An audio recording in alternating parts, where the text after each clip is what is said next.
Hi, I'm Amanda, and I have healed myself from the trauma of my mom's suicide that happened when I was 14 years old. Hi, my name is Avo Garbushian, and welcome to our path to healing. After the loss of her mother to suicide, Amanda's life was never the same. She joins us today via Skype to speak openly about the work involved on her path to healing. Hello, world, and we're here today with Amanda. Welcome to our path to healing. This is a video interview and blog series that I'll be doing with people who've healed themselves with different modalities. Amanda and you and I met in Colombia during our travels, and your story was very interesting to me because you went through some time with trauma because of your mother's death. She actually committed suicide, so that must have been a very tough time for you. And like you told me your story a while ago, a few months ago, but thank you for being part of this and sharing your story to the world. Can you just maybe tell us when did this happen and how did it impact you when you were a child? Yeah, so I was 14 when my mom took her life, and it was it was the summer between grade 8 and grade 9, and so really informative years of my life. And my mom had actually been suffering from depression for quite some time, and as a young child, I didn't realize what she was going through, and I don't know if a lot of our family around us really truly realized the depth of what she was feeling in her life. From what I understand, she had some childhood traumas of her own from when she was growing up with her family, and when when I was a bit younger, she went through school to become a registered nurse, and she was an absolutely brilliant person. She, at one point, probably a couple of years before she died, I'd have to double check the timeline, but she actually got injured while she was working. There was a patient who was being quite violent, and a group of nurses, including herself, were trying to, as I understand it, hold this person down. And I think she got kicked by the person and thrown backwards, and it hurt her back. And it was one of those injuries that didn't really show up for a little while, so she didn't report it immediately like you should do. And it actually became so bad, this injury, that she had to take time off of work. And that's where I believe things really just kind of came to a head for her in life, and it just kind of went downhill for her, because she had a big struggle with the insurance company that I guess is in place for nurses and doctors and healthcare professionals. And it was quite a struggle. She was at home a lot. She did go through different therapies, like physical therapies, to get back to work again. And I remember during that time that I saw her laying on the couch a lot, just watching a lot of TV. And I didn't realize that she was probably deep in a depression about then, and really suffering mentally.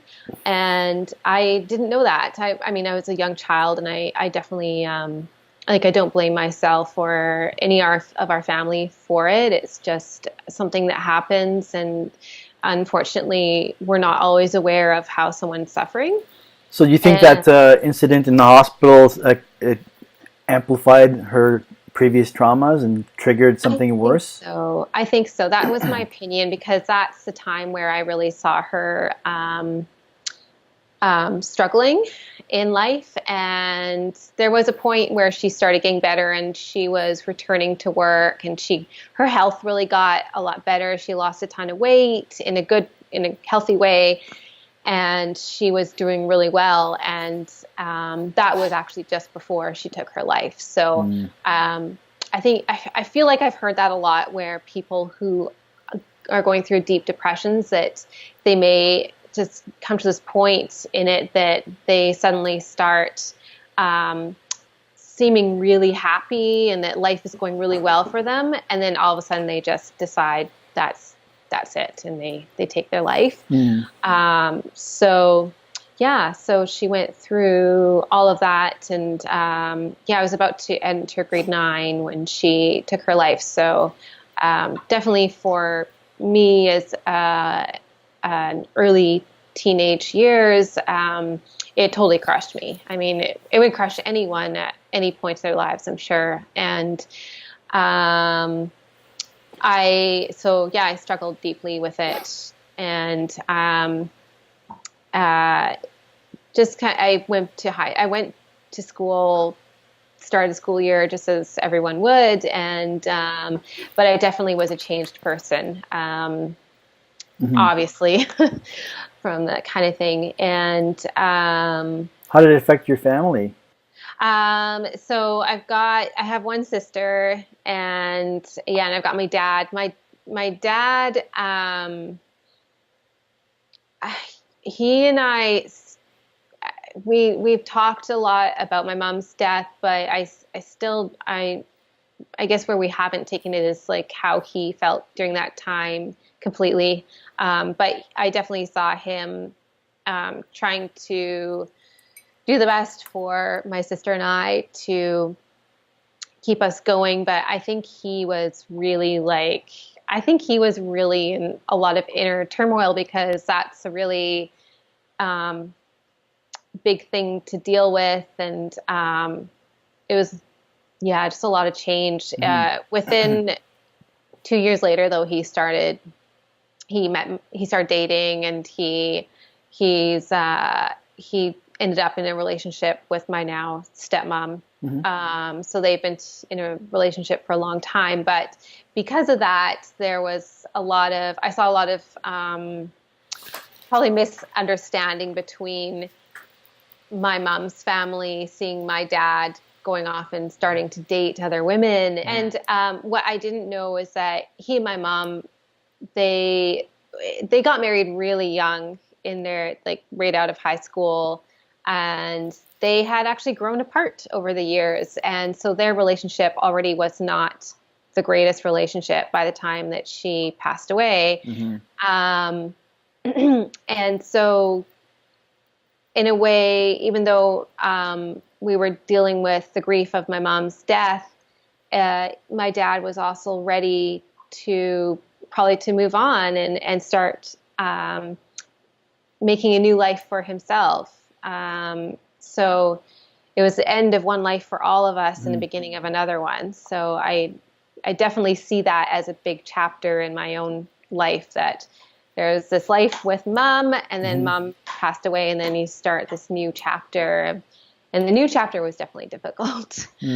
So well, tell me about the new chapter then. How did that impact your life going forward with your own path, your work, your relationships with friends, family, men, you're dating, whatever? Yeah. Well, I definitely noticed on the high school level, I went into, say, grade 8 when my mom was still around, and I remember I felt really excited. It was this new thing starting, and you're starting high school. It's so exciting. And I was really excited. And I think I was even being a bit outgoing. Like, I have a shy side, but I remember being a bit outgoing. I was in drama class and trying new things. And then my mom died. And then going into grade 9, I had signed up for drama class, and I just could not even open up. I was so just completely withdrawn, definitely in my inner world. And so from there on, I remember spending a lot of time in my room. I was doing a lot of art. It was kind of my way to escape having to be around people. We had family around a lot. And frankly, for my own grieving process, I didn't want people to see me cry. I didn't want my friends to see me cry. I didn't want my family to see me cry, not even my dad. Like I completely withdrew. Um, I feel like that was kind of maybe a state of shock I was in, Well, how long did and that last for? a long time. I just feel like I was constantly hiding, and probably definitely the first year. And but I still had friends around. My friends still were fantastic people, and I'm really thankful for that, that they still wanted me to come hang out with them. And I think somewhere just within you, eventually as a child or maybe even as an adult, just um, you you start seeing a little bit of light, and you find ways when you're with your friends or maybe with your family away from home where you can still have fun and forget Hmm. about the thing that happened. So you had a And good circle of friends and family to yeah, keep you, I guess, in a different mindset, not always be, I guess, escaping and being withdrawn in yourself. Did you yeah, ever actually do anything else to cope? Like some people resort to the negative side of things, like either oh drugs, yeah. alcohol, or whatever else there is out there. No, yeah. No, I mean I definitely experimented with drinking and trying marijuana with my Mhm. friends, just but it was I see it as totally normal. Not like I not an addictive way. no, I never went overboard, and Hmm. luckily I feel like I was smart enough when I was in high school that I I don't know if I wanted to say knew my limits, but I definitely never went beyond, never went super crazy, I guess you could say. And um, I I I wanted to try acid, and I actually saw some. We went to a party once and saw some kids doing acid, and someone was having a bad trip, and that did it for me. I was like, okay, I'm not going to try it. I don't want that. Yeah, So I just sure. really That's an like, immediate turnoff for yeah, anybody. yeah, no, it's so scary. So definitely art was my therapy. Hmm. And my dad tried to have me go to a therapist a few times, Hmm. and I just was like sealed shut. I just did not open up. I think I remember sitting in the therapist's office with a therapist crying because I was so bruised. I didn't want to talk about it. Just thinking about my mom's death made me cry. And I fought a lot with my dad. I definitely he did not allow me to go to a couple parties with my friends because I was being such a brat. Hmm. But I didn't know any better way to express myself back then. I didn't know the reasonable way to tell him that he kind of sucked during that time. Hmm. But yeah, so my dad tried to have me go to therapy for a little while, like especially right after my mom died, and I just I think it was too soon for me. I wasn't ready. I remember there was a counselor at my school who tried reaching out to me, and I would just sit there, just totally like zipped, no, Hmm. nothing coming out. I just wasn't that kind of child who was going to express themselves openly.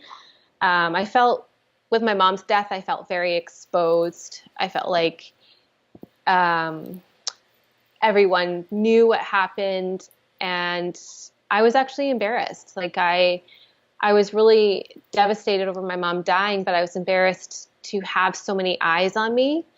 And I think that was part of my shy side, is just I was never one of those up front and center kind of people. Um, and with this, I felt like everyone knew what was happening, and it was so personal. Hmm. Like the most personal thing that could happen happened.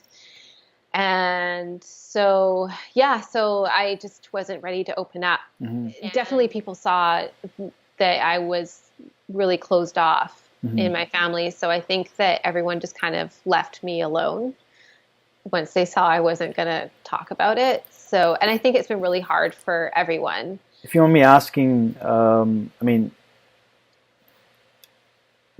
some people may find it a sensitive question, but Mhm. like, what was the depth of your pain that you felt?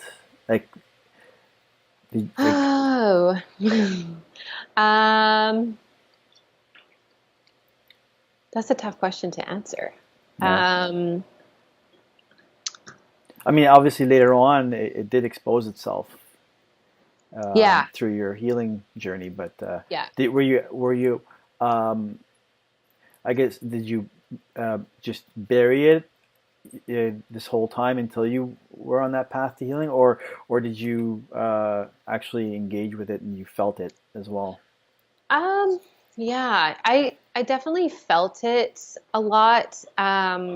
Like where I would see, say, other young girls going out shopping with their mums, and Hmm. that would cut me to the core. Like it would be like I was working retail in my early 20s, and I would see other young women or girls going out shopping with their mums, Hmm. and there were definitely times where I would probably be swallowing back tears because I would still be hurting from it. So Hmm. I was definitely like, I knew I was really bruised about it because I could never talk about it. So I was the depth of the pain was basically that I could still in my early 20s could not talk about my mom's death without feeling like I was going to cry. Hmm. And How did it it's spill? only How did it spill over into your relationships with, like, I guess men? Because I know that came up within our yeah. conversation before. Yeah. Um, yeah, I think that it's kind of it's really multifaceted, I feel, because in a way I so okay, so with relationships is I for one on one part I was not in life I was having a hard time really I guess doing things for myself from my heart that were authentically me. So I was really searching for who I was in life, and looking on the outside instead of looking on the inside. Hmm. And um, so, in that respect, a lot of the times when I met men in my life, I was like, wow, this guy is so cool. And what he's doing is just awesome. And I really wanted to get to know him because of that. And it would be like I almost wanted to mold myself after what they were doing because I didn't know what I was doing, which is yeah, it was kind of confusing. And whenever I'd have a breakup, it Hmm. was devastating. It was like I would in a smaller way, I would experience abandonment again. I would just be like, I don't understand. Like, we get along. why, Hmm. why are we stopping this? So it just, Was it them stopping it or you stopping it? Was it? um, when I look back, it's like a lot of I got broken up with a lot. Hmm. So you got broken uh, up by. yeah, Okay. but I think I was because I was really struggling with being my authentic self, and when you're with someone who is not maybe like comfortable in their skin or really unsure, I think it's not easy to be with someone like that. And Hmm. um, and I also had a hard time opening up. Like I Hmm. was really scared of, I mean, it's still a little bit scary really, I guess, give my feelings to someone without being afraid of them, um, maybe turning me down. Like, I think that's like, there's part of it where that's totally normal as a human, where you maybe like someone and you're like, oh my gosh, it's so scary to say I like you because what if you don't like me back? Hmm. And then I think also I had the mother piece rolled in there of just being totally let down by someone that you are biologically attached to and love so much, and they leave you, and that's terrifying. Hmm. And so I think like anytime I had a breakup, it hit me really hard. It was really, really hard to deal with. And I always kind of dealt with it the same It's like way that I, reopening the wound again. yeah. And I think I always dealt with it the same way I dealt with my mom's death, where I would kind of just retreat into myself and be like, I don't understand, and have, have my sadness over a breakup. Um, So when did you come to the realization that you had an issue to deal with? I knew I knew as a young adult that I needed to deal with my mom's death. Hmm. I was not completely ready until my 30s. But the reason I knew is because where I was saying that I had a hard time being my authentic self, and I was always looking to others for what they're doing and like, what should I be doing in life? I still had those things, like my artistic side of myself, Hmm. where I did pursue some of those passions as a young adult, but I always felt like I had this invisible wall in front of me and I just couldn't get past it. And even though maybe I might do well in school, or maybe I got into school and I went to school, or got a job that was related to this field I was studying, there was still this thing in front of me that I just could not get beyond. And I really suspected it was to do with the suffering that I had from Hmm. my mom's death. And Did you it seek was out therapies back then, like in I your did. 30s, 20s, and 30s, or? In my 20s, there were a couple different occasions where I did seek out therapy, and I went through a few sessions. And when I look back, those sessions are totally fuzzy to me. Like, I just cannot remember them. I remember meeting with someone. I can't remember who it was, but they were very fuzzy. Hmm. And I remember going in and saying, I just am really struggling with life. I'm really struggling with figuring out my path. I definitely remember saying, like, I've got an invisible wall in front of me and I don't know what it is. But Hmm. the therapist definitely quickly figured out that I had to deal with my mom. And in my later 20s, I saw a therapist because I was having troubles with boyfriends. Hmm. And I was like, I don't understand why I'm having these troubles with love. But also I know I had this glass wall, but it's still, even though I was trying to deal with it, it still was not the right time. Hmm. So you got at least some sort of clarity that whatever the issue was is with regards to with your mom. Yeah, Um, did um, did it provide any relief at that time? I guess with some of the therapy that you did. I think it just provided me confirmation that that was the underlying issue that had to be dealt with. So you had more work to do. I had more work to Yeah. do. Yeah.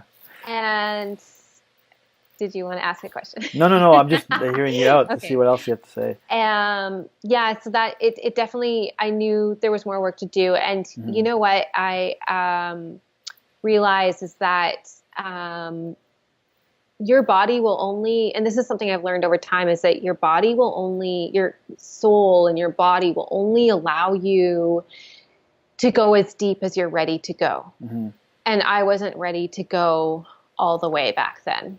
And back then, um, did that affect you in other ways? Like, did it cause maybe some depression or anxiety or any other emotional issues? Oh, yeah. You know what? Yeah, that was depression and anxiety were two things that I thought that I had. And I went to even a medical doctor a couple times Hmm. saying, I think I have these.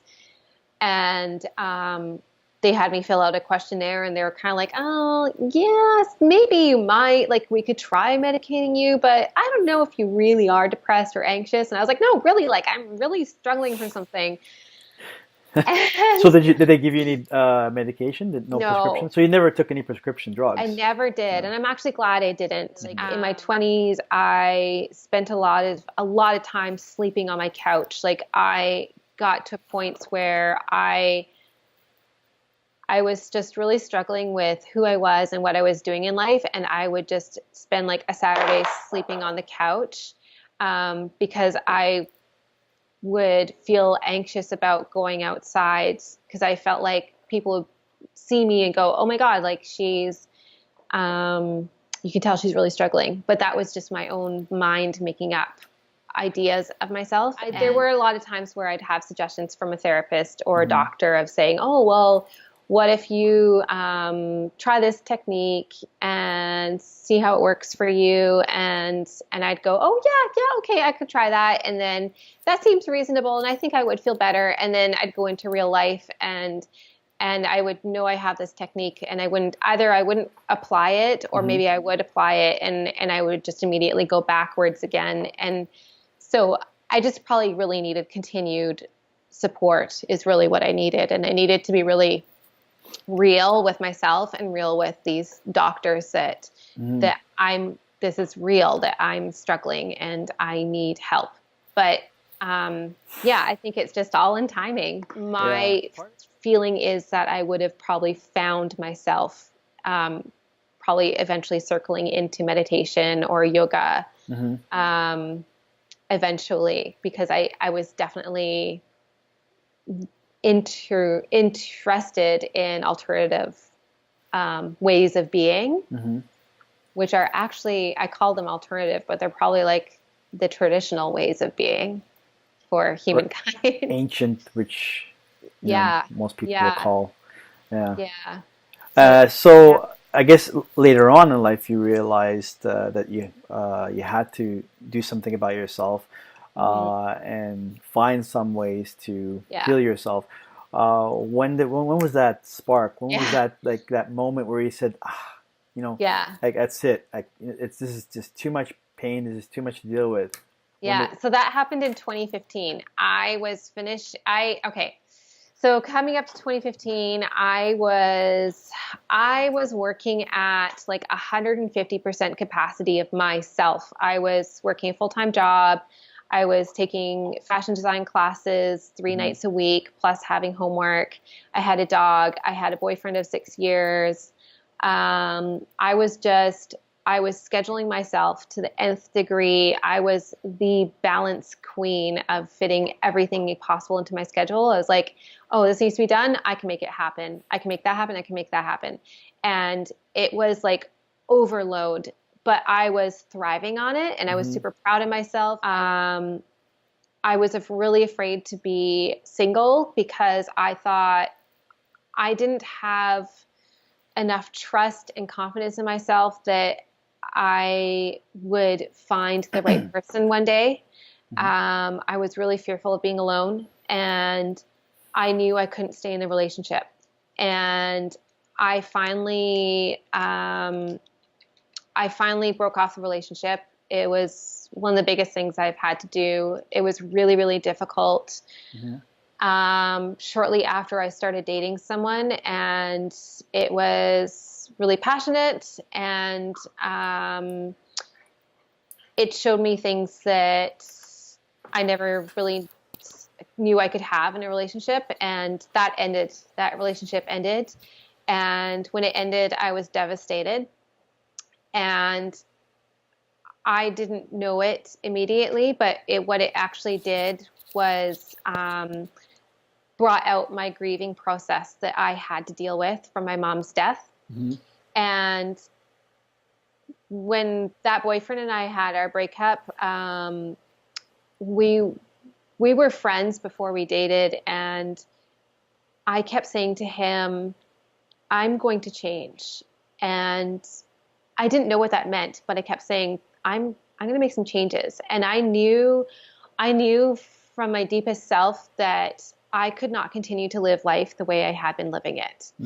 And so right away, I went to find a therapist, and found a really awesome person she's not even a psychotherapist. She's a therapist, and she was the right person for me.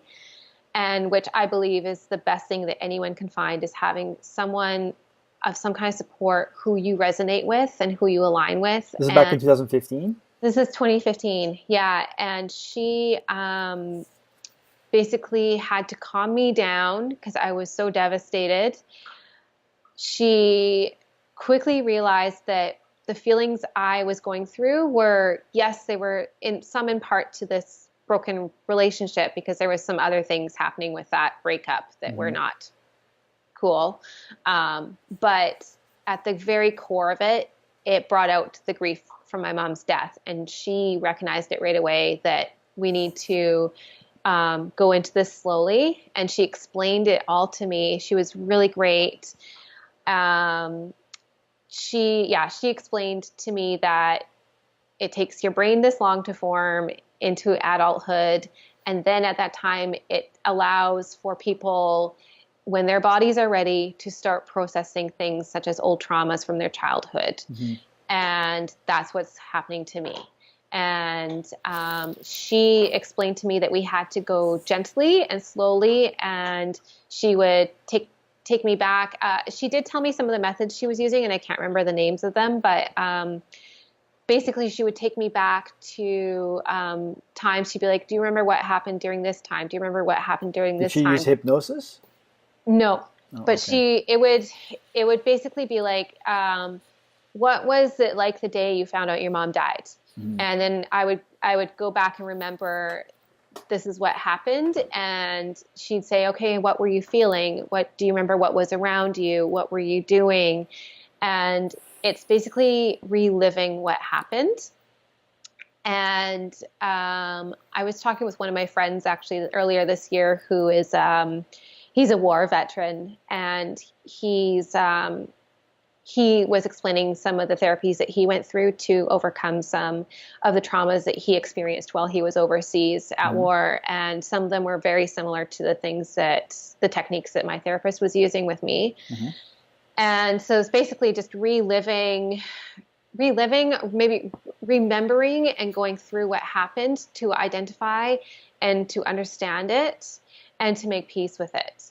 So she took me a really long way. And at that time, I had no trust in myself. I had no confidence in myself. I felt completely lost. I felt like I had to go to other people to get answers on what to do for daily life things. Like, I was so broken that I could barely function at work. And I actually, going back in time, this is the only thing that I wish for life. And I don't believe in having regrets.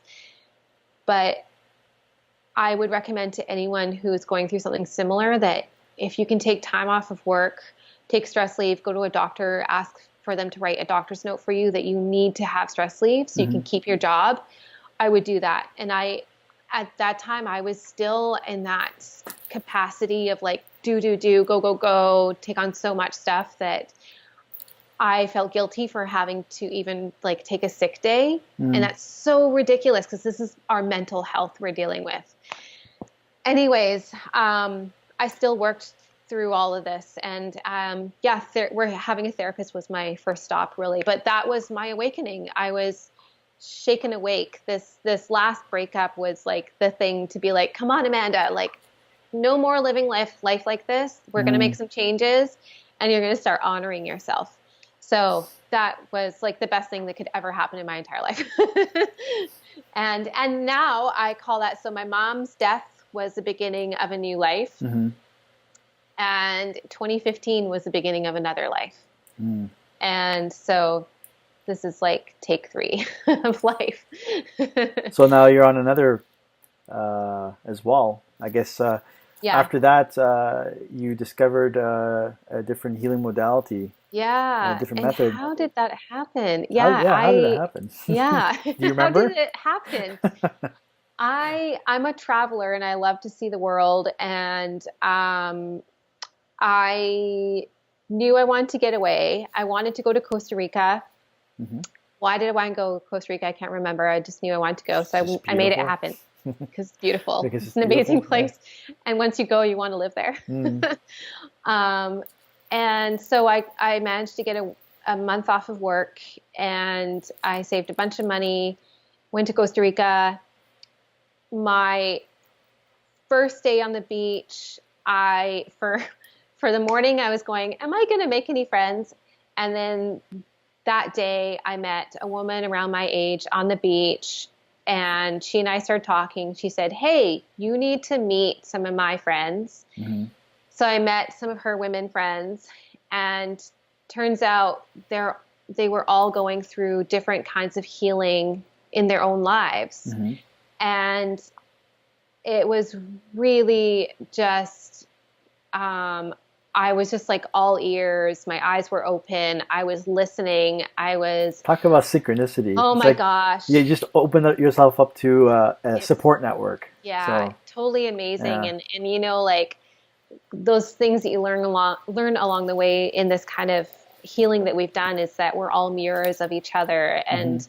And these women were like mirrors of myself in the way that they were going through healing, and they were going through alternative healing practices, dealing with spirit. And it was working for them. And they were drinking ayahuasca for healing. And, they told me about it, and that I wasn't ready at that time to go into the ceremonies. Mm-hmm. It still freaked me out. I wasn't totally understanding what it was. I just knew that they were saying it was making big changes in their life. So yeah, so they really planted a seed. Mm. They helped me plan the next legs of my trip. I ended up going from, I had started in Nosara, which is where I met the women, and that's incredibly healing in Nosara. And they suggested that I go to Puerto Viejo, which is on the Caribbean side. Mm-hmm. So I got there and stayed at this hostel. And the next day I met this woman who was just like, she was older than me. She had long silvery hair. She looked like a goddess. And every day she'd go to the beach and she'd say, I'm going to the beach. I'm going to wash in the ocean. I'm going to lay in the sand. Like, she was so connecting with nature and Mm-hmm. loving it. And one morning I was sitting at a table with her and another young woman. And I said to them, I think I was asking some questions about Puerto Viejo with them. And the woman with the silvery hair, she said, you know, the woman that runs this hostel practices Reiki. Mm.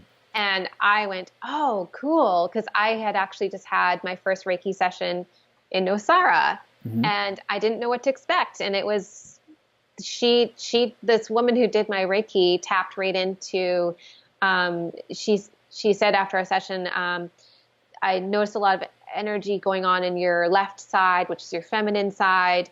Is there anything to do with your mom and like being abandoned? And I was going, yes. Mm-hmm. Yes, my mom died. And, you know, I have to back up to Nosara because I had this, massage on the beach, Mm-hmm. and it was with this woman who was also a total goddess. And she was there from the United States, just working and doing massages. And at the end of our session, I was just sitting on the table, and she was saying to me, you are a goddess. You have to believe that you are beautiful from the inside out. And she saw how broken I was. And she was really like, you need to be gentle with yourself. And she was giving me this talk. And I was just like, oh my God, no one's ever said anything like this to me. And I don't believe it for myself yet. And this woman who had given me Reiki in the same place, she had sent me away with affirmations to say. And this is the first time I had ever had affirmations. So Mm-hmm. I was on this bus ride from Nosara to Puerto Viejo. I was going through these affirmations, reading them over and over, and I was bawling my eyes out because Mm-hmm. I was like, What were the affirmations like? they would have been like, I love myself. I am confident in myself. I trust myself. Just things like that. I am enough. That kind of. I am enough. Yeah. Yeah. And did you have to repeat that multiple times each Yeah. one? Yeah, When I was think this again? so. This is back in 2017, was it? Or 2015. Oh, 2015. You're Yeah. in Costa And I would Rica. go through this list of affirmations, and I probably had to read them 3 times each or something like that. And it was like, I had a list of like 10 affirmations, and I was crying through the entire list reading them because these were things that I had never read to myself, never said to myself, and never believed about myself. Mm-hmm. And I was crying because my soul needed it. I'm like feeling emotional about it now, but like it That's all right. Yeah. Yeah. it needed this. And anyways, fast forward back to Puerto Viejo, Mm-hmm. this silvery hair woman says up close to me, you know, the the woman who owns this hostel practices Reiki. And I Mm-hmm. went, yes, because this session I had in Nosara was so beautiful. And I found the woman who does Reiki at this hostel. She's also young, around my age, from the United States, had moved to Costa Rica, never left. She was scheduled to go home to United States because she's a nurse, and she couldn't leave. She wanted to stay. She had nothing left, no money left, but she knew she had to stay in Costa Rica, and so she stayed. She found a way, and she and her now husband own this hostel. And anyway, Impressive. she's Yeah. is it yeah, Yeah. that's like Well, she knew her everything. path, so She knew her path, yeah. and she just trusted it. And it's like everything that you and I learn in our journeys, right? Mm-hmm. It's a trust. And she and her husband own this amazing hostel, and she just has this innate um, power in her. She's so connected to nature and the universe, and she ended up. I don't know where she went to get her training for Reiki. I want to say it was South America, maybe, or maybe it was in Central America. But I'm rubbing my hands thinking of her Reiki. And she did this incredible session on me. Her house is right next to the hostel. She had this table on her back porch. I could hear chickens. I could hear dogs barking. I could hear the ocean breeze. I could hear the ocean waves. And it was this incredible session where I sunk into the table, yet I felt like I was levitating. I felt all sorts of sensations. After our session, we sat down together, and she looked up stuff in the Louise Hay's book because there was things that came up. Mm-hmm. She just went, wow, okay, this is what I sensed. And we talked about it, and it was a mother piece. It just always Mm-hmm. came back to my mom. She said, you have so many protectors around you, and that Mm-hmm. she sensed all these energies in the room that were love and protection for me. And that there was one that was not, it was kind of hanging out and was kind of protective, like truly protective of me, and not really letting her go as deep as she wanted. And I believe that's my mom's spirit, because my mom's spirit's shown up at Mm-hmm. different times when I've meditated and when I've had healings with other people. She's shown up. So I think that's her protecting me. Mm-hmm.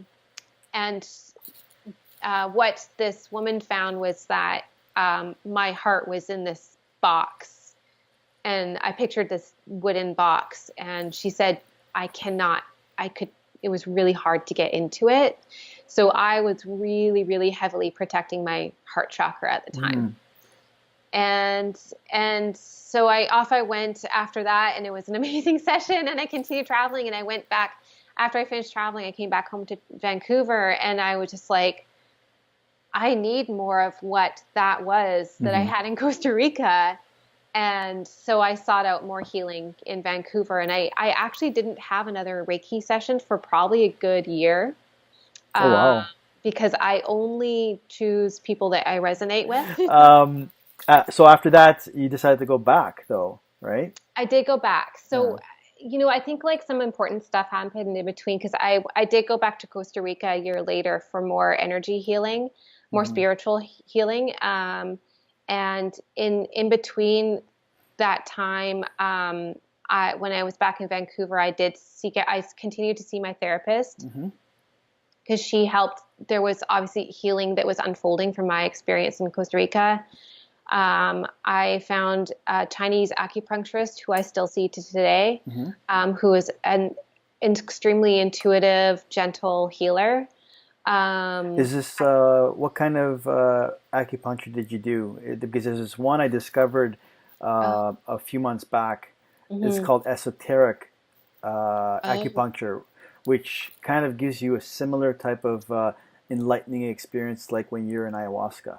Oh my Yeah, goodness. yeah. Was Yeah. it something like that, or is it more of No, a I want to basic? say it's traditional Chinese acupuncture. Mm, okay. Yeah, so she deals with all the meridians of your body. She deals with Hmm. your chakras. I walk into her office. I say, "This is what's going on in my life," and she goes, "Great. I was thinking about you, and I think that this is what's going to work." Hmm. And then she'll do some muscle testing on her own to follow her own intuition of what I need for my healing, and it's Hmm. just perfect. So I have her. I've got a cousin in my life who my cousin's a healer. She does pranic healing. So I think of pranic healing similar to Reiki, but different, where Hmm. they still work with cleaning your chakras and moving energy out of the body that no longer serves. My cousins pulled out cords that were attached to Hmm. me from other people that no longer need to be attached. Um, Yeah, it's and kind of hard for some people to actually even grasp that actually a yeah, chakra in each point in your body could be attached to something else outside of yourself. yeah, But yeah, it's actually more and more in the scientific community is proving that we are so connected to each other through our energy, and yeah, we all impact each other. And there yeah, are actually like many modalities that are not traditional, yeah. not traditional. But it's not like in the mainstream. Well, actually, it's getting into the mainstream slowly. That Slowly, yeah, yeah, that actually uses those energy healing methods to cleanse and uproot yeah. Let it and let go. it go. Yeah. It's a good thing actually that you have done a few things together, like also with the guidance of a therapist too, not just Yeah. like doing this by yourself. Yeah. Yeah. Yeah. I'm really glad because my therapist has really been open to me having these alternative therapies. Hmm. My cousin with the pranic healing, she's also I don't think she'd let me call her an herbalist, but she works with flower essences and she makes tinctures. And so she would give me a questionnaire asking me what am I dealing with in my life? What am I going through? What are Hmm. my relationships like? And then she would study it, and then she'd come up with a tincture for me to take, and it would be a mixture of several different plants. She would meditate certain energy into it. I would take this tincture. I think it was say like 5 drops 3 times a day, and then I would keep a journal on it. And the changes I would go through were astounding. Hmm. It profound. It day to day, week to week, month to month, I would have big changes just from taking these tinctures. Hmm. And along with doing the tinctures, she would also send me, say, like 3 to 5 affirmations to say. And while said them, we were working a lot of my heart chakra. So I would tap my heart chakra, say these affirmations. So it'd be like a meditation kind Hmm. of thing. And it's like in doing these things, you slowly start to believe it for yourself that I love myself, or yeah, like I trust myself. I can't remember some of the things that we would say, but it'd be more than that, and it really changes your mindset and your inner self. Hmm. And I would even start to learn to do things like look at my eyes in the mirror. I would go really close up to a mirror, look at myself. And Hmm. when I very first started doing it, I would cry because I'd never looked at myself that way. Well, And you're yeah, describing also like, Marissa Peters. She's from the UK, but she does a lot of therapy with, I guess, stars too, in the US. And she actually has a method too that she makes you just say "I am enough" repeatedly, over and over, in the mirror, and then until you have a breakthrough. yeah, And she's actually helped a lot of people, healed a lot of people, get rid of a mhm, lot of old wounds as well. So, yeah, but you're doing this in conjunction with a lot of other things, which is I find it it's it's ideal to mix a bunch of things together that also clear out, not just doing the Yeah. affirmation. Yeah. I think it's just like you keep doing things that work, that you believe are going to work for you. And in Mm-hmm. that way, without even realizing it, you're following your own intuition. Mm-hmm. So then, Yeah. when was it that you got? Did you have a calling or a guidance to go back to Costa Rica again? I know we discussed this Yes. before, Yeah. and even Yeah. you met Marley, which we know from Yes. Rhythmia, Yeah. and she encouraged you as well. Yeah. Tell me more about that, like how you So ended up back Marley, in Costa yeah. Rica. Yeah, so Marley is one of the women that I very first met in Costa Rica, and That was in she and I stayed in 2015. touch. Pardon me? That was in 2015, or In 2015. So okay. she and I stayed in touch, and gosh, I'm gonna have to really remember my dates here. Sorry, that wasn't 2015. That was 2016 that I met Marley, because Okay.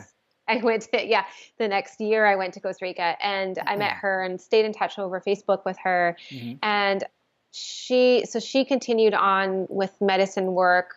And I continuously saw her,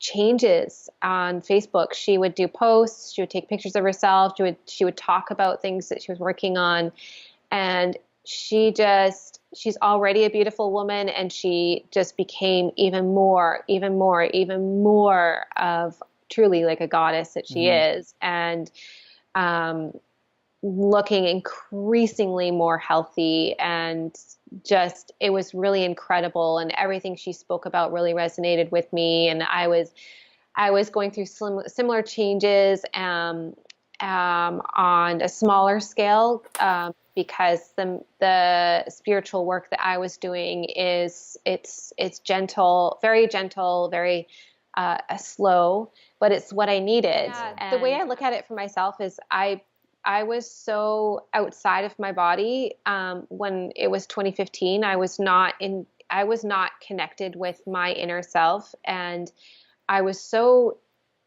devastated from all this stuff in my life. And I really, from 2015 through to 2016, that was just really me getting grounded again, Mm-hmm.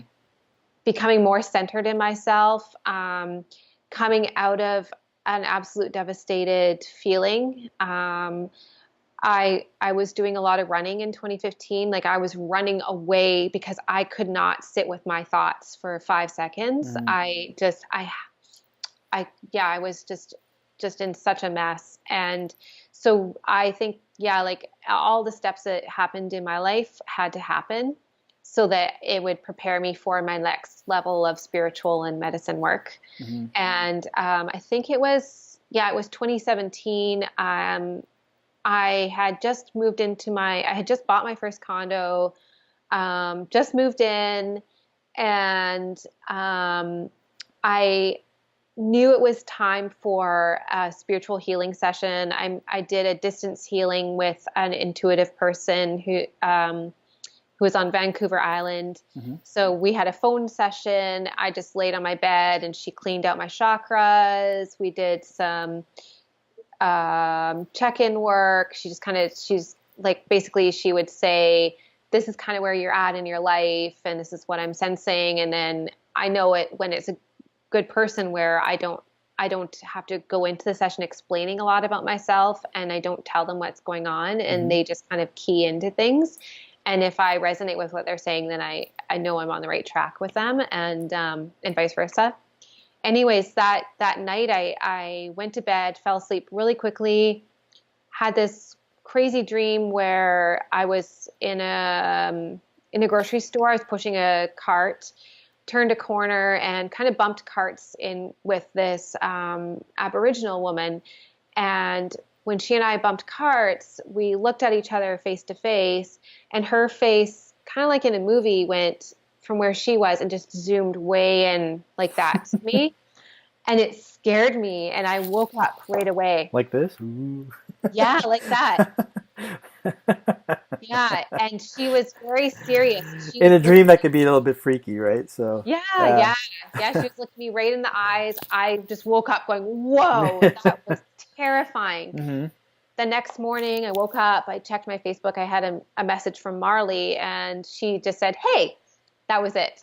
And so I wrote her back. I told her all about this intuitive healing I had and about all this work that I was doing on the spiritual level with myself, with myself. And she wrote me back saying, "Great, because you came to me. I was in ceremony last night, and you came to me, and I need to tell you, you need to come down to Costa Rica. We're having a retreat this spring. You need to come." Is that the And Pachamama one? no, this is at Blue Spirit in Nosara. Oh, okay. And so I went, yeah, I need to be there. But this is really bad timing because I just closed on my condo and I spent all my money closing on closing costs. Mm-hmm. How can I get to Costa Rica? But I needed to make it happen. And it was just that feeling you get in life where you know you need to make this thing happen no matter what. And maybe you need to suck up the debt to make it happen because it's really important healing. Mm-hmm. So Marley and I probably connected it was probably January, and Mm-hmm. I went to Costa Rica in May, and it was for ayahuasca. And a year before that, I was not ready for ayahuasca, and Well, for in those that, who don't know about ayahuasca, yeah, do it's you want to be? it's well, you can explain it too if you like, but it's a plant medicine that Mhm. is a mixture of two different types of plants. One of them is got tons of DMT in the bark, and the other one is a MAO inhibitor, which blocks uh, I guess it actually coats the stomach, so the DMT can go through into your bloodstream, and it's basically psychoactive. It's basically psychedelic, but some people look at it as a drug, but I see it as plant medicine. Mhm. Um, Pretty much Yeah, that's what it is, right? Which yeah, basically came about probably thousands and thousands of years ago through the Amazonian region of the Colombians, the Peruvians, and Brazilian shamans as well in that region. They all, I guess, have their own different brews that they learned it somehow. They say the plants told them, yeah, so which yeah. is it's interesting, but It's incredible. it's incredible how the plant actually connects you to the infinite energy around you and the universe around you, and gets so deep inside yourself. Yeah, But yeah, I guess like because we're talking about this, not everybody knows when we discuss what is ayahuasca, right? What it is yeah, iboga, what it is all these different types of psychedelics, right? So and there yeah. is a difference though because some people may think it's a drug, whereas it could be like a drug, but in terms of healing, whereas other drugs there are I guess like an opioid which would essentially anesthetize you more so and dull your pain. Right. This one here Yeah, actually gets you right into the pain and faces yeah, makes you face the pain. It's like yeah. like Carlos told me once in preparing us for I don't know if you ever heard this analogy. It's like once you can be afraid of flying, but once you're on that step on that airplane, you're on there, baby. You're on there, baby, and you're not coming down until the No. flight's over, right? So hold on for the ride, right? Yeah, So that's so true. yeah. Yeah, and I guess yeah, for anyone who's first time hearing about it, and the reason I say that I wasn't ready for it is because ayahuasca it takes you very deep within your self and into the spirit world. So it is, I don't want to say more aggressive, but it's deeper work, even deeper work than what I had been doing with Hmm. my therapy and my other spiritual healings with my acupuncture and with my cousin with the tinctures and pranic healings and Reiki. So it goes a lot deeper. It goes it it deeper meaning you can really go into that thing that you want to heal immediately and heal it without say taking the year that it took me to get to be ready for to drink the ayahuasca. Yeah. I don't think So anybody ever is ready to drink ayahuasca for the first time, or even the second or third time. But you just yeah. do it. You just do it. Yeah. There I always is think that little bit of apprehension or a yeah.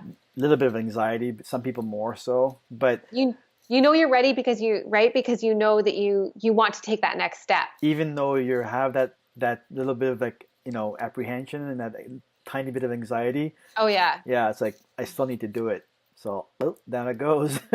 Yeah. Yeah. So Uh, you went hmm, to Blue Spirit, and mhm. that's where you saw Marley again, Yeah. right? Yeah. And how was your experience? Did you find what you needed in terms of the healing that I did. you thought Um, maybe you might get? yeah, I did. So and again, for those who don't know, and you already are aware of this, Avo, is how you go in and you meet with the shaman, and in our case, it's Taita, he's been given the title of Taita because he can run these ceremonies, which he Taito Juanito. basically, yeah, Taita Yeah. Juanito, and he knows everything that's going on in ceremony and sees what's happening, and he can help, I would say orchestrate, but help move it along. And so you meet with him and a few of his helpers and facilitators, Hmm. and and say to them what your intention is. And when I went in, I told them basically my story, that my mom had committed suicide when I was 14, and that I believed that I needed to let go of her death. That it was in the way of me being truly successful in life, that I had this invisible wall in front of me, that it was difficult for me to navigate relationships and myself and like my career, and that I was looking for love. Hmm. And when I said I was looking for love, I actually meant I was looking for like my life partner. I Hmm. was looking for a boyfriend, my Yeah. husband, and I didn't define that. I just said, yeah, I'm looking for love, and our Eli, who runs this retreat at Blue Spirit, who is an absolutely beautiful healer. He and Taita nodded their heads and they said, "Okay, we can deal with that. We can make that happen." And so I went, "Okay, great." Uh-huh. And we went into, it was a 1 week retreat, and it was How many ceremonies was it? two ceremonies. Hmm. So two ayahuasca ceremonies, plus we had yopo, I remember um, Yopo. Hmm. yeah, yopo and rapé, Hmm. and we would, and both, which are both I want to call snuffs, because it's a powder that goes up your nose and it opens your third eye, and the rapé was administered to us first, and then we would have the yopo after, and it's quite a deep ceremony. I felt really sick from it, but it's all supportive medicines to help with the ayahuasca, Hmm. and so we had those. It's also the space that is provided where actually it's not something I guess we can do at home. It's like, oh, here we go, have a No, bottle of ayahuasca, yeah, drink up, and go for the ride. yeah, You need support when you're doing it.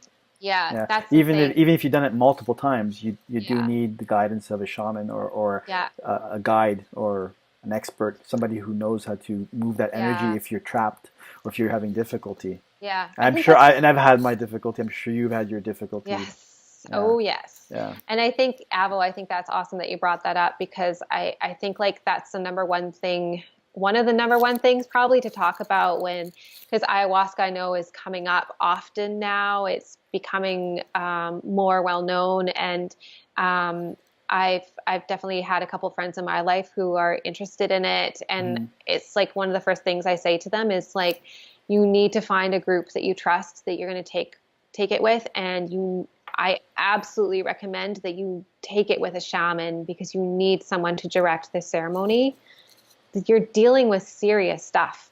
Yeah. Also, a cautionary note to other people who might be watching this, that who will be interested or might be interested in doing ayahuasca is actually there are also shams out there, people who actually are, fake shamans, which kind of give a bad name to the whole ritual and the experience. And because they're not even a shaman, they just want to make money off people who are willing to do this at any cost. They'll pay whatever they want to, want to get for the, the experience. And but some people end up hurting themselves, or actually there's Yeah. been the odd death because there's a screening process too. Somebody who has maybe gastric bypass, or maybe even like somebody who's on a lot of drugs at the moment, they need to get off that before they even do the ceremony. Yeah. And to do that, they're risking death. Yeah. So, Yeah, that's so yeah, true. That's true yeah. because, yeah, and probably what you've experienced where you've taken ayahuasca before is the same as for me, where before I went, we were sent a dieta to follow, Mm-hmm.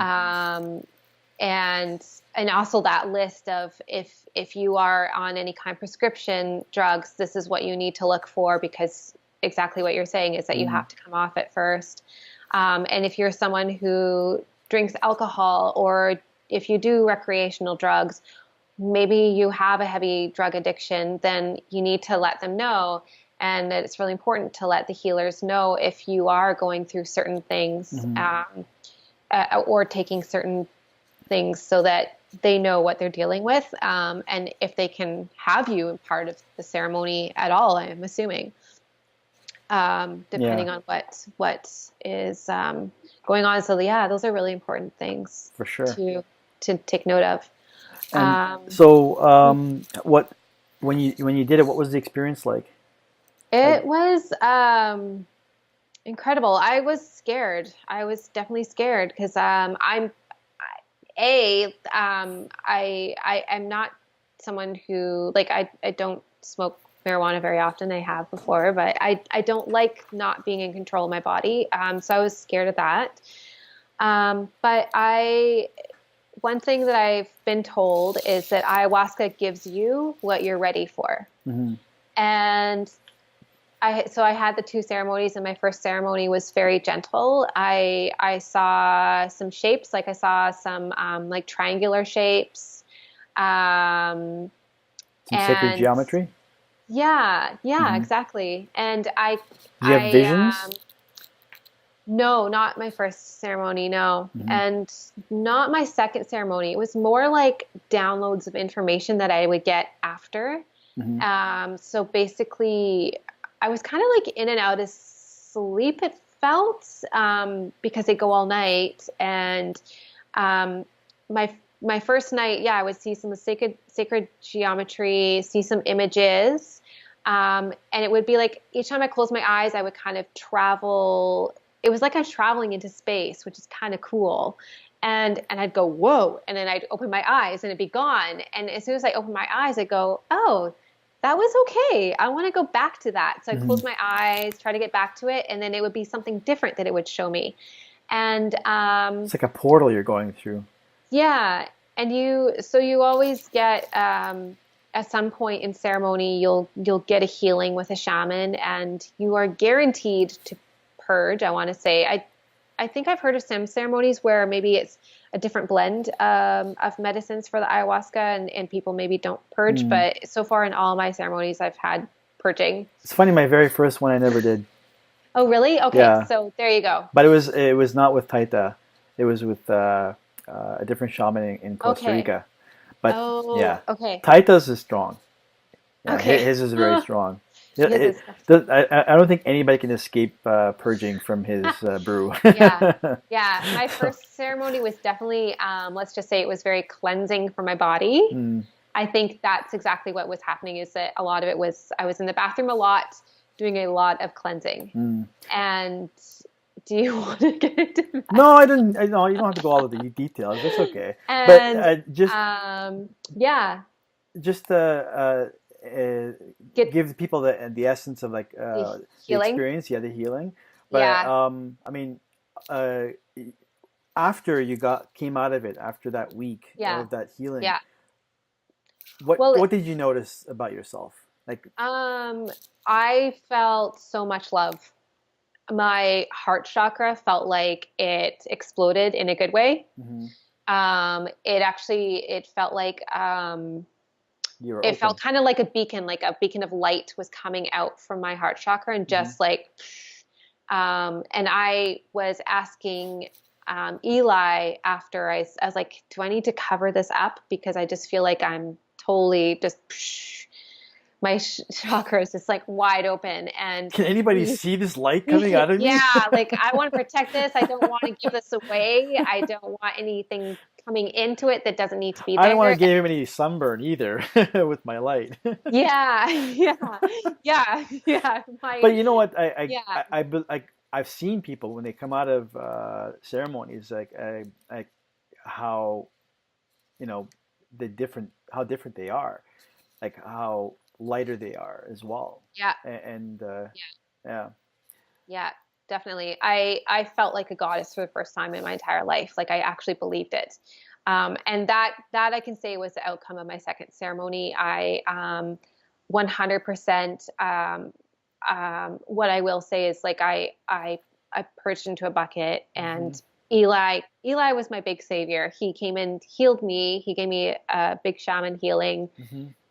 and I looked at the bucket afterwards and I was like, that is the devil in the bucket. And I just spat in it and I said, F you to it. Hmm. Oh, while And you're in the ceremony. yeah. Uh, And at the same time, I was like, wow, I feel delicious. Like I mm, feel so good from the inside out. And that love that I asked for, what I got was self-love.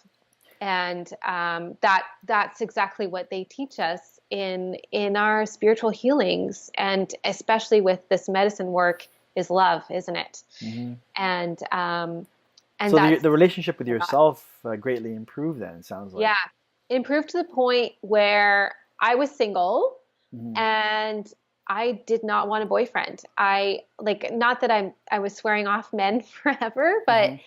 I became so important to myself that I no longer wanted to just let anyone else in.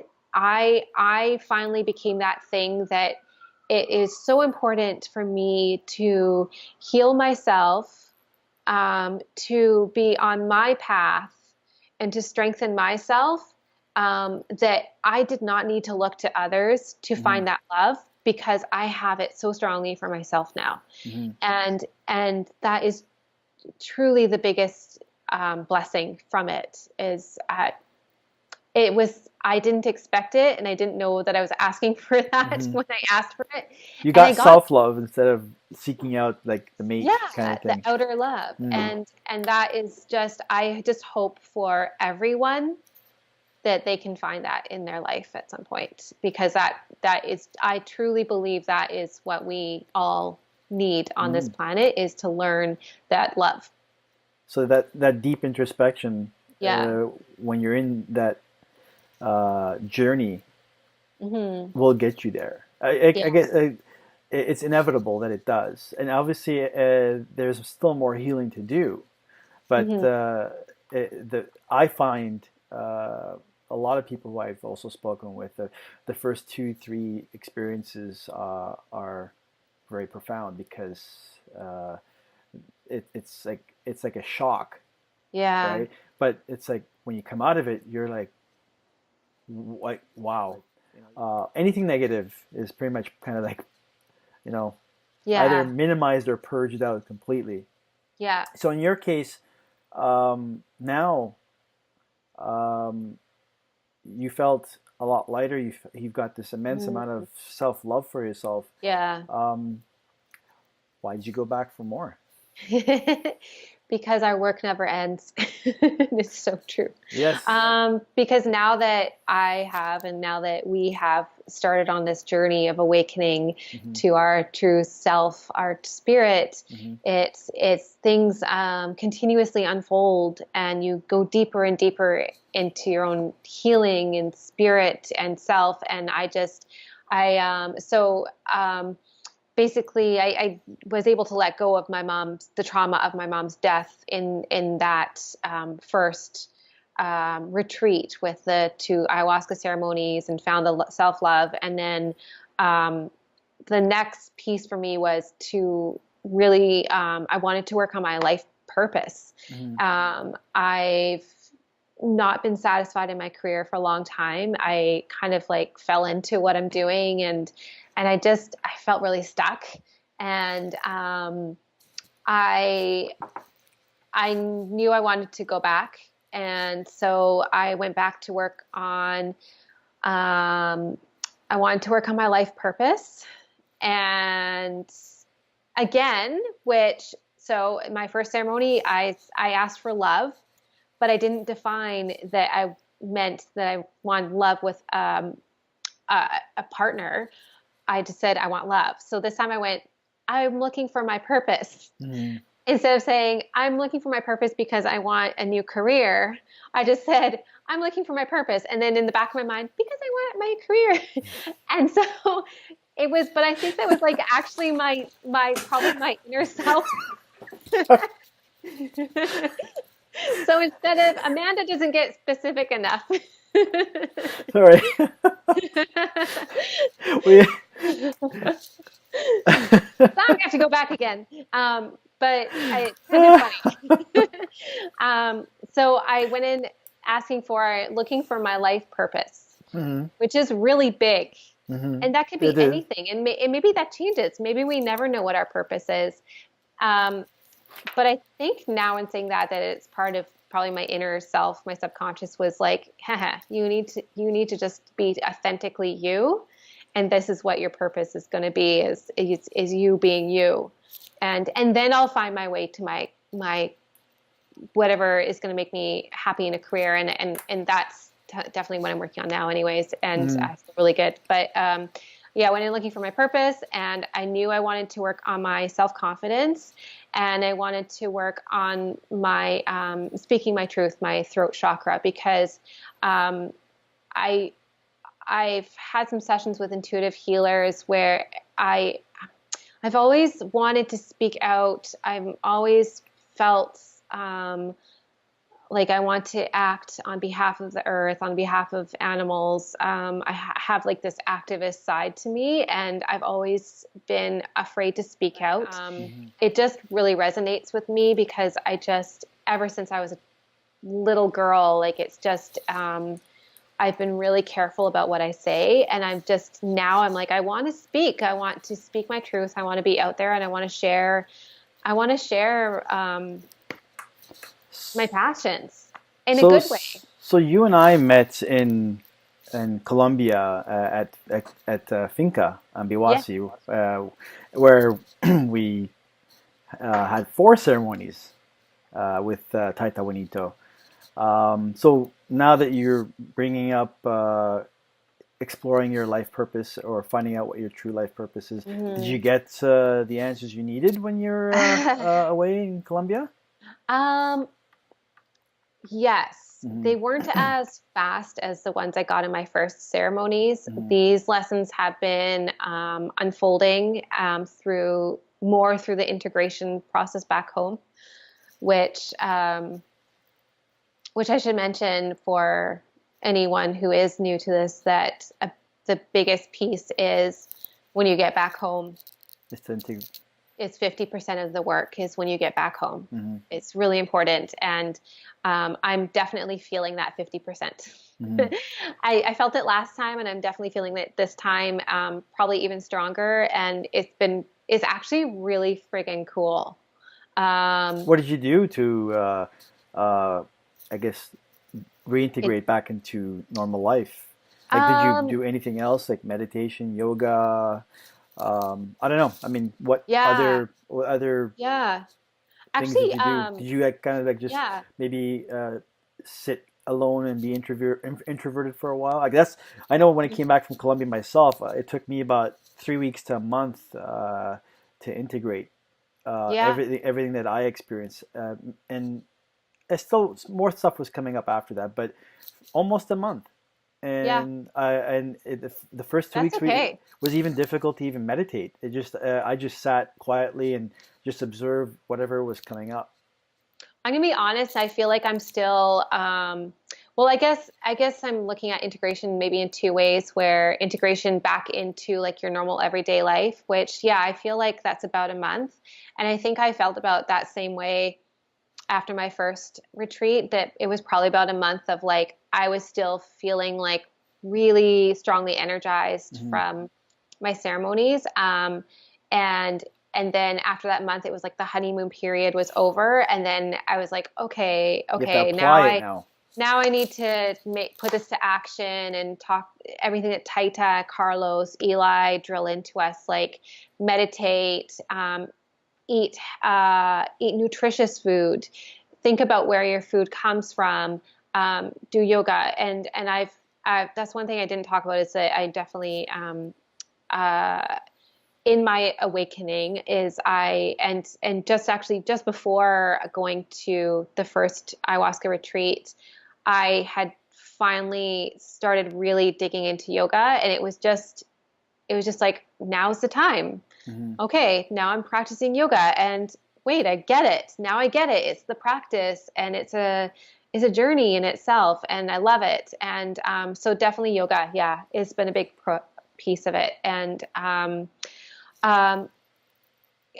coming back from this ceremony, during that retreat, I was really sick the whole time, and that was a lot to do with the medicine was working so deeply within me. But I was definitely sick between my stomach to my throat. I was just like, woo, just so heavy in all these spots, Hmm. and I did not feel good. It was a stark contrast to what I experienced my first retreat.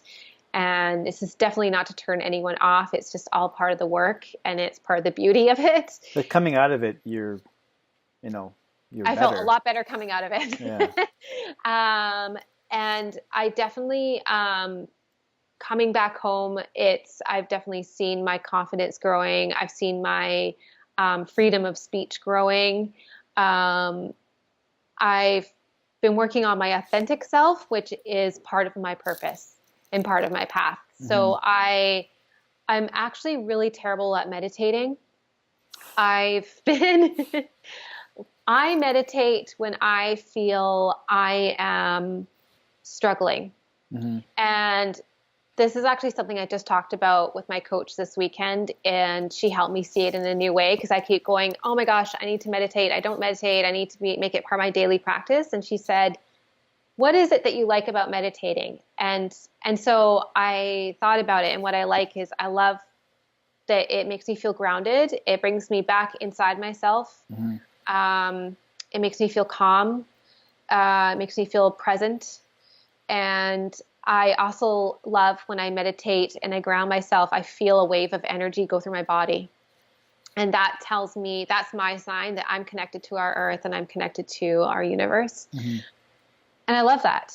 And that it's only been a few days of thinking that way and remembering that that's what I love. So anyways, hopefully that'll be part of my practice more often. During retreat, I had connected heavily with the earth and with my own energies.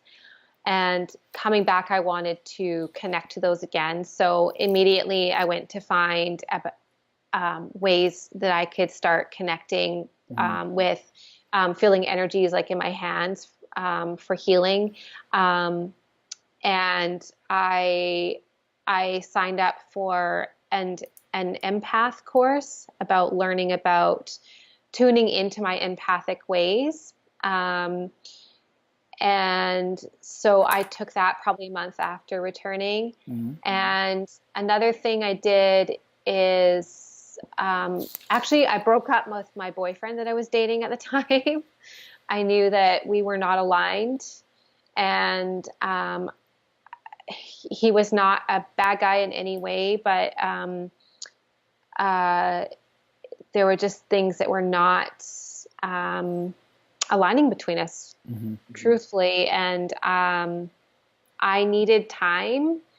I knew I needed time to be with myself and continue my healing. And it was really hard for me to have that person there with me because he had a lot of expectations of what he needed out of our relationship, and I couldn't give it to him Hmm. because I needed time to be selfish. I needed time to be with myself because it's very, very important for Some me. people might think it's selfish, but actually it's necessary. Yeah, Yeah, I mean, yeah. I couldn't give him what he yeah. needed, and And do you feel yourself? I mean, I know you answered part of my question earlier on, but do you feel yourself like there's this pull inside you, this urge or this feeling now that you're more connected with yourself to connect with others, to tell your story, and also maybe to help others as well, or even help the world in yes, what other way yeah, possible? yeah. It's kind of like right after coming back. Kind of like a responsibility almost, Yeah, you know? yes, Not even a especially. responsibility; it's more like an obligation. Like I feel Uh, obliged sometimes that like I have to, you know. yeah. I have this inner feeling, this desire that I want to share my healing journey with people. Um, and I've actually I want to do it in parts. So yeah, like I want to do it in a way so that yeah, it's this weird desire to do this, and it is kind of my way to hopefully for people who it may resonate with them Hmm. that they may try opening themselves up to they not that they have to go to ayahuasca, but open themselves up to alternative ways of healing instead of maybe going down the modern path of medicating. Hmm. Maybe some people, I'm not against medication, especially like Nor I am don't. I. No. Yeah, like Yeah. there's probably situations where you absolutely need it. Absolutely. Yeah. But if it could help anyone in hearing my story in in getting on their own healing path, and maybe just seeing that if they slow down their day a little bit, that it could make them feel better. Hmm. Um, Kind of slow down this haywire life because we all have such crazy lives these days.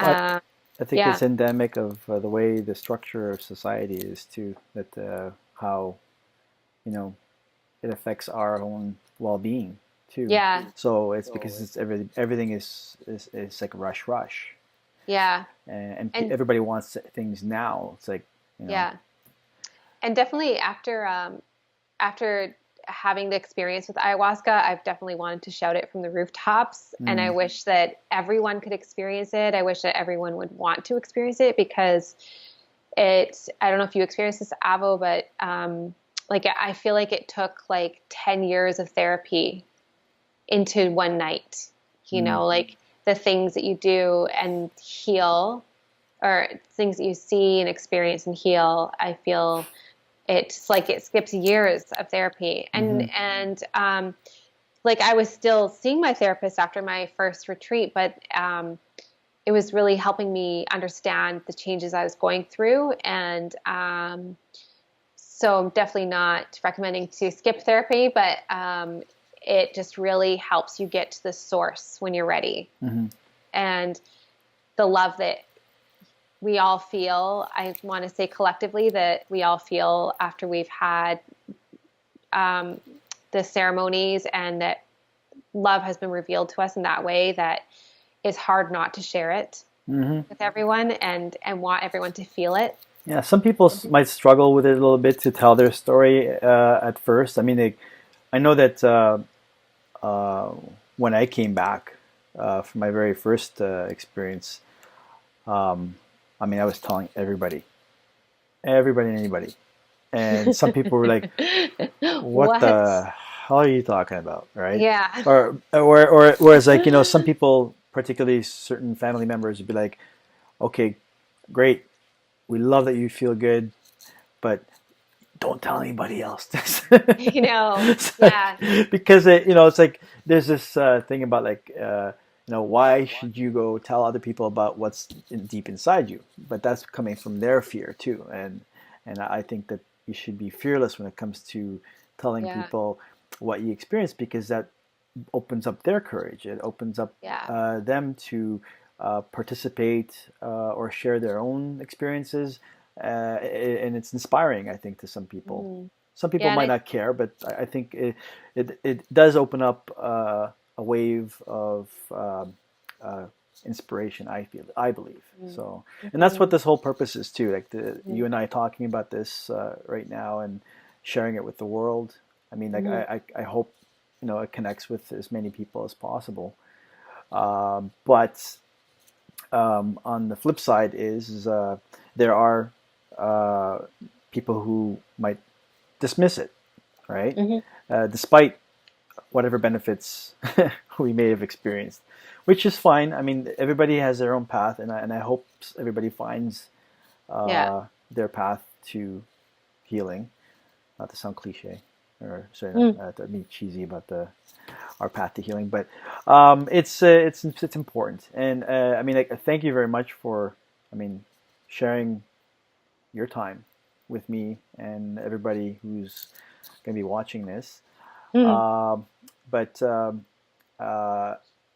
after all this, um, it's uh, it's, I'm having a difficult time getting it out of me. I mean, after all this, despite doing whatever we just did, um, I firmly believe. I mean, some people might not agree with it, that we still should do more to maintain uh, our path, like, because there's still more. Like, you mentioned that you were awakened, and healing is awakening yourself to Hmm. your own true self, to go dig Yeah. deep, and you have peeled the layers of the onion, so to speak, and getting to deeper layers as you went along in your journey. Same with me, and same with so many other people we've met. Hmm. But I think there's so much deeper to go. We I can agree. go, and I believe that sometimes people will, like, okay, great, hallelujah, I got my miracle, I'm healed, I feel great, and then they stop. They Hmm. integrate some things in their life, and then they just move on. But I mean, I'm not saying doing ayahuasca, but it's just so many other modalities out there.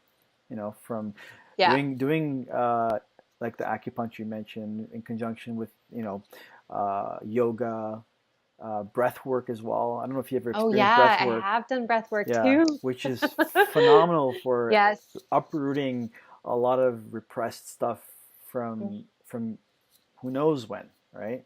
Mm. Um, and the message essentially is, like, everybody needs healing.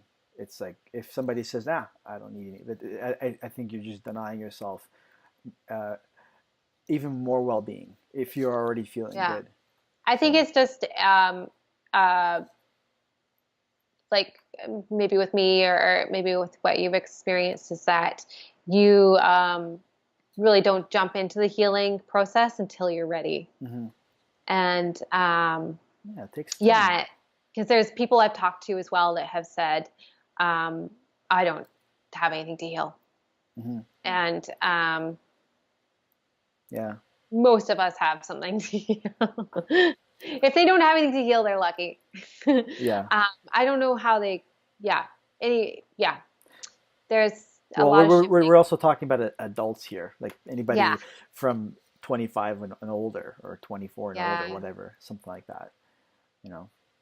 But still, there could be people who are younger too. Like, yeah. I've met, actually, a family about a month and a half ago that the husband lost his wife to cancer, and his son, and uh, uh, his wife's mother, the three of Hmm. them together, have done multiple ayahuasca ceremonies together Yeah, yeah, to yeah, help with the grieving process as well, and they feel so much better compared to what they mentioned before.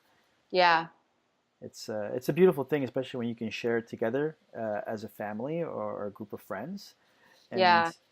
I mean, my last question is, I mean, like, did you uh, feel a bond with people that you did the ceremonies with? Yeah, definitely. Yeah.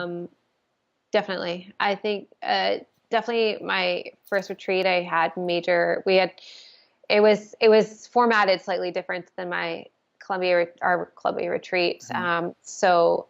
We developed quite a deep bond Hmm. from the activity we had lots of activities we were doing together.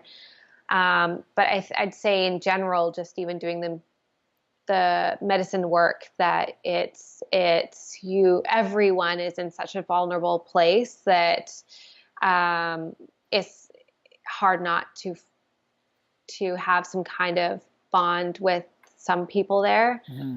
Um, and it's kind of like a whole bunch of people in one room who are Well, you're sharing on space together. similar missions. Mm. Yeah. Yeah. Sharing You're space and going through personal things together. And yeah, and each other's yeah, energies affect each other too. yeah. Yeah, there's this comment I heard on CBC radio about how um, people who go to uh, yoga, not yoga, what's it? It was Bikram yoga's classes. When they do his classes, because it's just, his classes are intense. It's like you're doing, I think, 10 hours of, not, I don't know about 10 hours, but you're doing quite a bit of yoga, and they lock the room. They don't let you out. Oh, that sounds Yeah, terrifying. yeah, and the only way you get out is if you're like, gonna get out of the stretcher or something. But Whoa. some people who were being interviewed were complaining about, like, this is, baloney, right? But the thing that everybody gets out of it is that, this shared experience of you as a collective being torn down. It's like you're going through your death together. You're dying together. Like, even with ayahuasca, you're going through your own personal death and you're being resurrected again. And the same thing with these people who have done, say, Bikram Yoga's classes to become masters. That they all have this bond, and they become like friends, like eternal friends almost, right? Wow. I know I feel that connection with majority of the people that we're with in Colombia, especially, I with agree. you and with Tucker and so many Yeah. other people that we met. I mean, I feel every time I just think about them, I feel joy and I feel love, and It's like, because it's like I feel eternally connected to them, despite the fact that yeah. they're far away. You're all the way in Vancouver. I'm here in Toronto. You know, Yeah. I love but that. I love yeah. that piece that we've gained family members really all over the Hmm. globe because of this. Yeah, it's some. And it's pretty cool. It feels like we're actually. I don't know about your perspective, but it feels like, you know you're closer to them as compared to some family members you have. Oh, yes, Yeah, that's definitely. why I'd love to see the day where, groups of families do things like this together, I to know. experience it together, Yeah, because just the bond that they will make with each other, because they're purging and they're getting rid of all those yeah, years and years of whatever it is that's yeah. kind of made the relationships rocky. Yeah, You you know, share such personal experiences. And yeah. yeah, I can imagine what it's like going with a family where you maybe share a common thing that you're letting go of, Hmm. or maybe different things. But yeah, I could see that definitely tightening the bond Hmm. in a family. But yeah, I agree. I think I've yeah, it even since our retreat, because I was struggling so much at our retreat with such deep sickness there that I feel like I connected more after the retreat, even Hmm. with people, once I was feeling better. And the thing that I've really loved too is that we've had some. Well, we've got one chat group going or a chat group, Facebook group going from retreat and through Tucker, Hmm. and I met my coach through that group actually. I was looking Oh. for a life coach, and I met her through that. And that was one of the things that came out of this retreat. Is she's literally an authenticity coach, Hmm. and she's helping me truly be myself. And but I met her through all of our friends because we've got this extended family, and she already knew some of our family from Colombia, Mm-hmm. she and I ended up connecting through someone's post and became friends. And now she's my coach and she's my friend. Mm-hmm. It's pretty amazing. It is. So yeah, I really like it. It's pretty cool. And then we all have at the center of it, really, we all have this common thing, which is the medicine work, the spirituality, love, Mm-hmm. and this thing that, yeah, it's like the medicine kind of bonds us all together. So Mm-hmm. it's really nice. Yeah, when you speak about love, um, I I know when I came back from my first retreat last year in Costa Rica, I was like nonstop blabbing about it. But when I came back, when I came back from I can totally resonate. I totally have that experience. but when I came back from Colombia, yes, I did, but nowhere near as much. Because um, I found myself I didn't need to, and because what I felt was it's like just love. So much love, bliss that I experienced in Colombia that I mean I feel it until to this day. I mean I mean yeah, people can wrong you, do say the wrong thing or hurtful things or whatever, but I mean I know because they're going through something, right? Yeah. It's not me, but um, it's just whenever I describe to people is like just imagine how much love you may feel for your own children. That's kind of the love I feel for everybody and That's everyone really around me. awesome. Yeah. And it's like, and every time I meditate and every time I do more Reiki on myself or even heal other people through Reiki or even like do more, an ayahuasca ceremony again, it's like it builds on each other. It grows from there. That's You're why making it's me like, want to go back. yeah, but I mean that's why it's like Yeah. our job is to encourage other people, not just ayahuasca, but just to even like um, take a step back, like you mentioned earlier on, is like get a doctor's note, take some time off, Yeah. and Deal from with work, deal with you. yeah, and just focus on Yeah. yourself for a while until you Yeah. you are awakened to Yeah. your true self, and Yeah. that's inevitably the path to your own healing. It's Yeah. yeah, it's so hard to let go of kind of the daily stuff that we've set up in our modern lives. Hmm. And one of my yoga teachers has said that, you can go to India to an ashram to learn the ways of a yogi, to meditate, but the real challenge is being a yogi in today's urban setting. Hmm. That's really where Exactly. we need to be part of this world wherever our lives are. And if you can really apply some of our learnings to that, then you've got it. What I was going to say is I have That's many thoughts coming up right now, but um, I like that that last note you just made, though. It's very important for people to realize, yeah, like, I love yeah, that. yeah. I love that he said that to us because it really resonated with me. Hmm. And um, the thing I'm finding on this path, and I don't know if you've noticed this too, but I've had some friendships change on this path from people that were in my life before to now.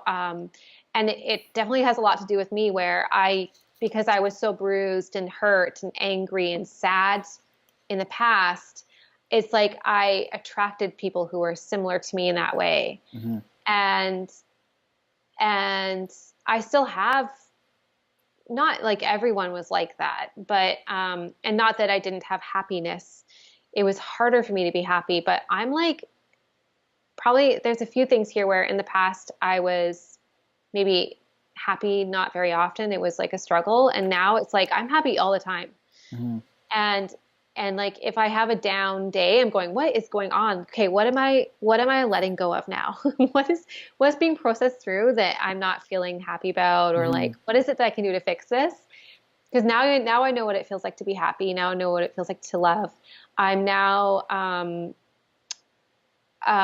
attracting different people in my life who are softer, Hmm. who are loving, who are happy, that we just have more in common on those levels now. And I love it. And I'm Hmm. so happy for that. And I'm so thankful for it that this is the way life should be, is Mm-hmm. that, like there's without that struggle to be happy.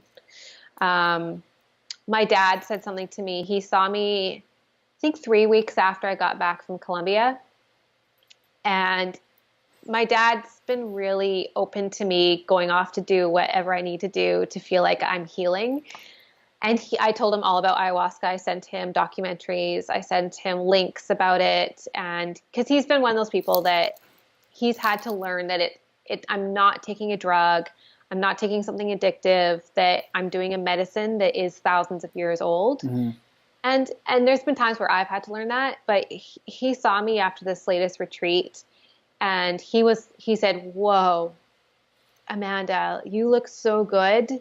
Your skin looks good. Your eyes look clear." And he's like, "Please send my thanks to Taita Mm-hmm. and to the group there, because he's like, I just can't believe it." Mm-hmm. And like, I'm not doing anything. I'm just sitting there. And that's really cool that, that people can see that kind of, it's like inner change that comes out as the physical, right? Mm-hmm.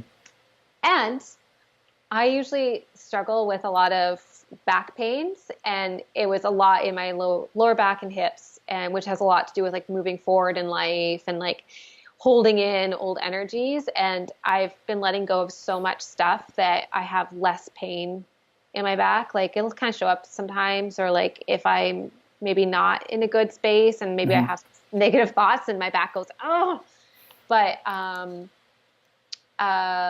It's funny you should say my that. body's better.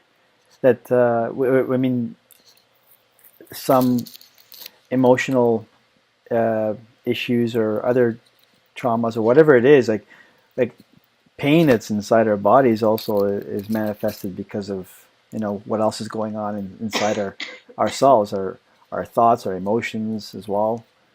Yeah. So yeah, thanks, Amanda. Yeah. Thank Yeah, you. this has It's really been an fun. amazing journey. That I'm so grateful that I know you, and Me we're too. also on a journey together as well. I know. It's very Yeah, cool. I'm grateful yeah, to know you too. yeah, and to share our experience, well, your experience to the world. It's people got to know, and we can help more and more people, one person at a time. Yeah. Yeah. I feel really good that we did this. Yes. Thank you Hmm. very much. You're so Thank you. welcome. Namaste. Namaste.